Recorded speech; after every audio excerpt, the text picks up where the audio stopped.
மாதத்துல ஆண்டவர் ஏசாயா தீர்க்கதரிசி 49வது அதிகாரம் 15வது வசனம் 15th verse. ஸ்திரீயானவள் தன் கர்ப்பத்தின் பிள்ளைக்கு இறங்காமல் தன் பாலகனை மறப்பாலோ. ஆண்டவர் கேட்கிறாரு, ஒரு பெண் அவளுக்கு குழந்தை இருக்கிற குழந்தைகளை மறப்பாளா? பிள்ளைகள் என்ன சொல்ற ஆண்டவரு, தேவனால வந்த பொக்கிஷன் அந்த புள்ளிங்களை பெற்றோங்க மறக்குவாங்களா?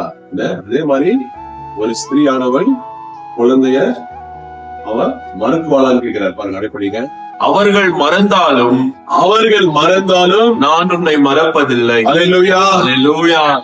சொல்லலாம், நான் உன்னை மறக்கிறது இல்லை. ஆமென். அல்லேலூயா. அல்லேலூயா. Hallelujah.